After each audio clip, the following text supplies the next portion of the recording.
Em estúdio, como sempre às terças-feiras, está João Ferreira Marques, Managing Director da White Star, para analisar os temas do dia. João, muito bom dia. Começando por uma notícia que parece que tem passado aqui um pouco ao lado dos mídia, mas que promete marcar, pelo menos para já e a curto prazo, a realidade dos bancos. O BCE anunciou alguns benefícios, algumas benesses para o setor financeiro europeu. Entre eles está a possibilidade dos bancos poderem alocar entregar outro tipo de ativos junto do BCE. O que é que implica na prática esta nova medida ou esta abertura, se assim quiser chamar? Bom dia, Hugo. Em primeiro lugar, não é nada de novo, não são novos ativos. Estamos a falar essencialmente de titularizações. Era algo já tradicional, especialmente pós-2008, os bancos portugueses e a banca no geral europeia utilizava bastante este tipo de instrumento para desconto junto do Banco Central Europeu. O que na prática significava era que, essencialmente, mais para ativos de retalho, estamos a falar de empréstimos hipotecários, estamos a falar de consumo, estamos a falar de empréstimos a pequenas e médias empresas, eram reimpactados em titularizações, com ratings das principais agências de rating que são aprovadas pelo Banco Central Europeu e eram aí descontados. O Banco Central Europeu tinha e tem uma série de exigências para a elegibilidade desse tipo de ativos. No caso das titularizações, estamos a falar de pelo menos 2 ratings AAA. Os ratings AAA, para este tipo de produto, para as titularizações, têm sempre um cap que está relacionado com a dívida soberana. Portugal, Grécia e Irlanda, e agora também Espanha e Itália, sofreram, obviamente, os downgrades que todos nós conhecemos e, por consequência, esses ativos perderam os ratings AAA. O que as regras tinham, basicamente, era que à data do closing, do fecho, da montagem de tais transações, teriam que ter pelo menos 2 ratings AAA. Poderiam depois baixar o rating até ao nível de perto de single A, onde ainda seriam elegíveis. Mas, no entanto, com os downgrades, novas titularizações não eram possíveis de obter esse rating. Logo, durante um período largo de tempo, os bancos portugueses estiveram impossibilitados de fazer novas titularizações. O que isto implica foi, e coincide um pouco com as maiores dificuldades que se vêem na economia do dia-a-dia, em nível de disponibilidade de crédito que os bancos nacionais têm, quer para o crédito hipotecário, quer para... Pode libertar alguma liquidez?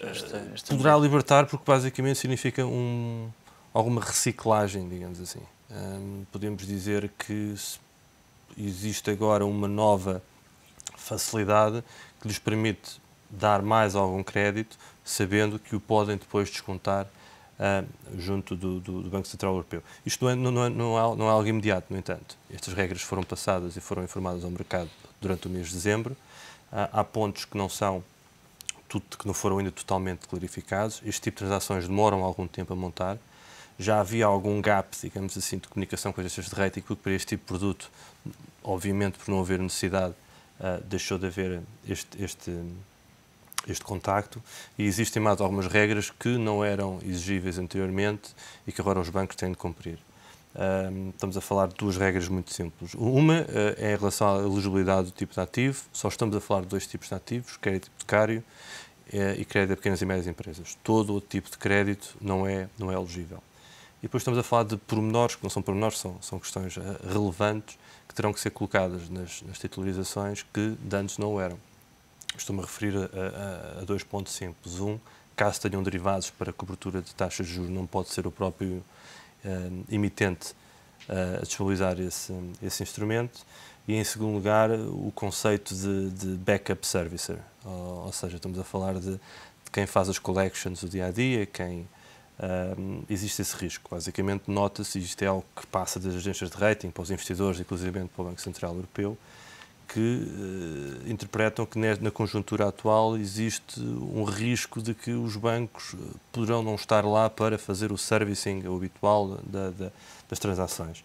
Logo, isto por simplesmente significa que terão que pôr alguém em stand-by preparado para isto. Mas estamos a falar de uma questão técnica e um pormenor operacional. Olhando para outra questão relacionada com o BCE, os depósitos da banca, os chamados depósitos overnight da Banca Europeia junto do Banco Central Europeu, continuam a atingir níveis máximos. Surpreende que nesta altura haja ainda tanta desconfiança entre banqueiros?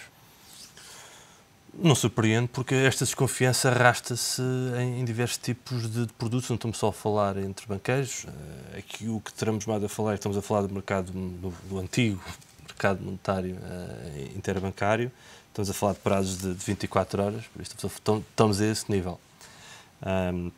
Os recordes, como estavas a dizer, ultrapassam-se todos os dias. É interessante aqui também fazer nota que, ao mesmo tempo que se fala que a utilização dos fundos disponibilizados pelo Banco Central Europeu também vão aumentando, mas o que é facto é que, em média, cerca de 70% do cash que é disponibilizado pelo Banco Central Europeu é depois devolvido ao Banco Central Europeu numa base diária para depósitos com uma rentabilidade perto de zero. Estamos a falar de 25 pontos base na melhor das hipóteses. Esta desconfiança é aquela que nós vemos também a nível do risco soberano, da questão entre países, a dificuldade do eixo franco-alemão ter confiança nos países da periferia da Europa. Vai manter-se esta tendência?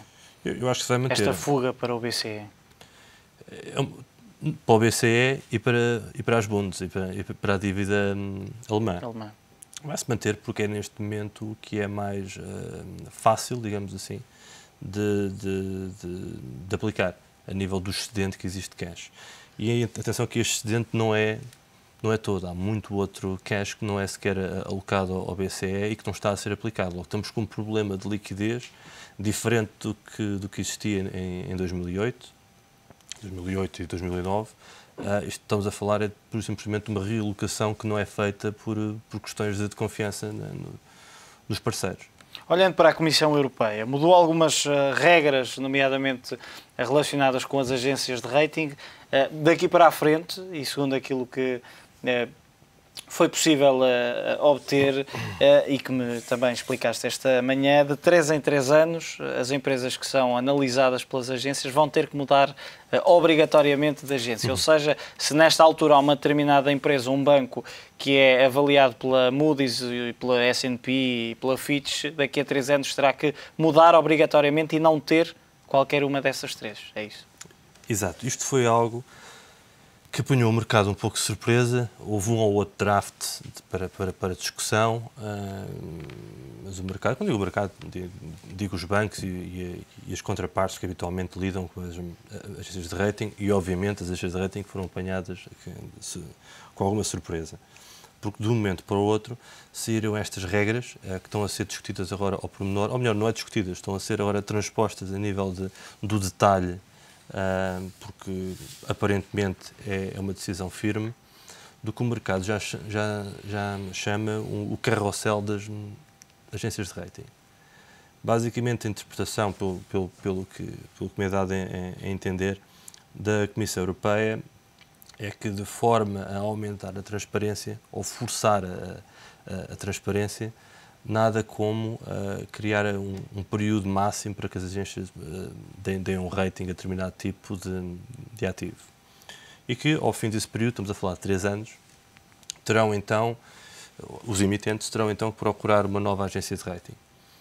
Ora bem, não há agências de rating. Existem dezenas de agências de rating, todas de dimensão bastante pequena, sem credibilidade, sem métricas, sem metodologia, sem staff, etc. Portanto, isto pode abrir o mercado das agências de rating, pode beneficiar as mais pequenas. Quer dizer, no dia-a-dia tenho visto situações bastante interessantes, principalmente de norte-americanos que querem vir agora para a Europa. Ouviu-se também, acho que agora na imprensa recentemente, que a própria chinesa, que é bastante famosa por diversos motivos hoje em dia, principalmente em Portugal, somente em Portugal, a Dagong, que inclusivamente fez uma abordagem à companhia portuguesa de rating, etc. Mas só para termos uma noção, além das 3 grandes agências de rating, existe uma quarta, a DBRS, com uma dimensão bastante considerável E depois, não existe bem um rating, mas só para termos uma ideia, nos Estados Unidos, que é um mercado mais liberal ao nível de número de agências de rating, existe uma série de outras, mas, por exemplo, uma que é relativamente conhecida, que é a Kroll, mas estamos a falar de uma agência de rating com 50 pessoas. Logo, estamos a ver aqui a diferença de escala. Logo, isto vai implicar uma série de alterações. Na prática, não sei como é que isso vai ser efetuado. As consequências são, no plano teórico, se isso acontecesse sem mais nenhum detalhe, seriam muito complicadas, porque isto basta, por simplesmente, há produtos e mesmo a dívida de um banco, estamos sempre a falar de maturidades, na maior parte dos casos, acima de 3 anos. Estamos a falar também de diversos tipos de produtos. Não estamos só a falar de dívida soberana, não estamos só a falar de dívida sénior dos bancos. Aliás, se analisarmos como é que é a rentabilidade e as receitas das agências de rating, não é esse o bolo. Estamos a falar sempre de transações de structured finance, project finance, titularizações, leverage finance, covered bonds, etc. etc. E o investidor compra com base na percepção de determinadas agências de rating e então, ao fim de 3 anos, terão que vir umas novas, não sabe qual é a métrica, não sabe, ou mesmo que se conheça a métrica daqui a 1 ano ou 2 anos, ou quando tal medida for automaticamente implementada, como é que isso irá ser realizado. Mas a regra é muito simples. Aparentemente, estamos a falar de um período máximo por produto de 3 anos e depois um período de 3 a 4 anos onde essa agência de rating não pode voltar a dar rating ao emitente. João, muito obrigado pelos teus esclarecimentos e pela tua análise. João Ferreira Marques, Managing Director da White Star.